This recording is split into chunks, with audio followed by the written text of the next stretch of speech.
No matter what happens with Manchester United tonight, the final countdown is between Arsenal and Tottenham for a place in the Champions League next season. And you're an out Tottenham fan, aren't you?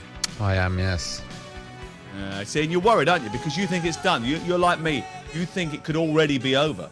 I don't think it's done. I think Arsenal are front runners, of course. But there's a lot more ups and downs to happen this season. And there's only 4 games left. There can't be that many ups and downs. There's still going to be ups and downs, and I'm happy Spurs are in the hunt for top 4. Obviously, Arsenal are front runners. I do believe that. They've got a big game against Leeds coming up. You'd expect them to win that, but you don't know. And Spurs have also got a huge game against Liverpool. A 2-2 draw in December. I'm more sure about Arsenal beating Leeds than I am about Tottenham getting anything from their game against Liverpool at Anfield. Look, history will tell you, and form and statistically will tell you that Liverpool should be beating Spurs and Arsenal should be beating Leeds, of course. But football doesn't work that way. You know, Leeds have to react. They're fighting for their lives down at the bottom of the table. They know they're desperate for points. Sometimes that helps. We've already discussed this. Liverpool have got a huge games coming up as well. Spurs have already shown that they can beat Manchester City twice. They drew to Liverpool in December, so they know how to play against big teams. Like I said, statistically and historically, you'd say Liverpool should beat Spurs, but it doesn't happen that way. And look, if Arsenal go into the North London derby 5 points clear of Spurs, yeah, of course, it's Arsenal's to lose. But it's still in both the clubs' hands. It's still in Arsenal's hands. It's still in Spurs' hands as we sit here today. And I'm glad Spurs are still in the hunt for the top 4 after what has been a very mixed, inconsistent season for all the teams, really, outside of the top 2. When was the last time that Tottenham won at Liverpool? I'm sure you have that, and I'm sure it was a long time ago.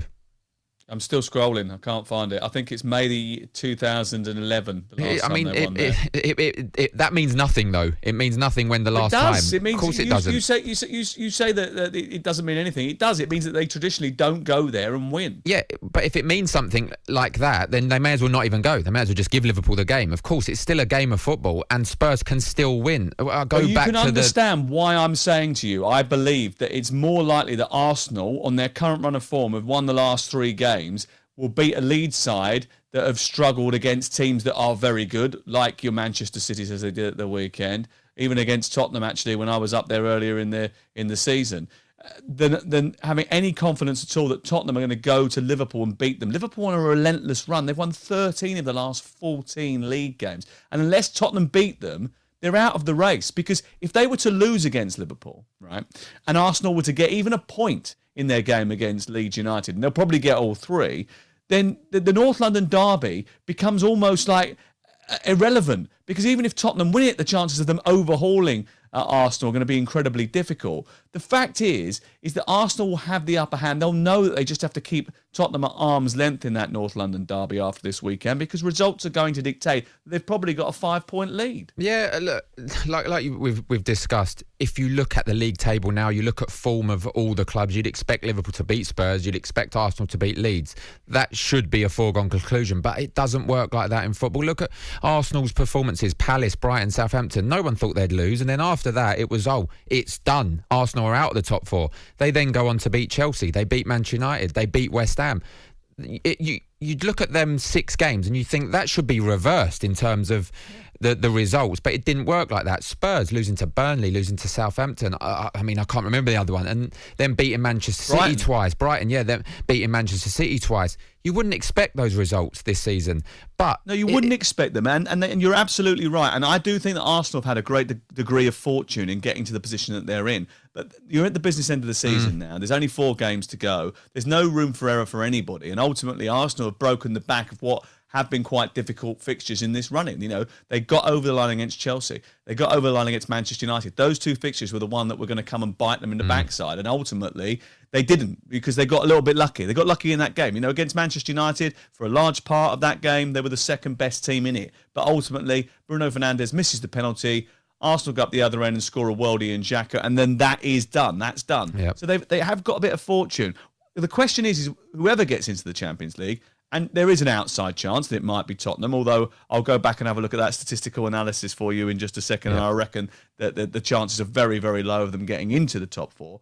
But I actually think that Tottenham are better equipped to compete in the Champions League than Arsenal are if they were to get there. Yeah. I think Arsenal have got a lot of work to do in order to be competitive in the Champions League should they manage to get top four. Yeah, I mean, I would say both clubs are not well equipped, really, but the best equipped team would be Tottenham, and I'd say probably because if you look at the first 11, I'd say it's 50-50 in terms of quality, and if you picked a first 11 Spurs and Arsenal combined, I'd say there'll be 5 or 6 of and you could argue either way for both all positions.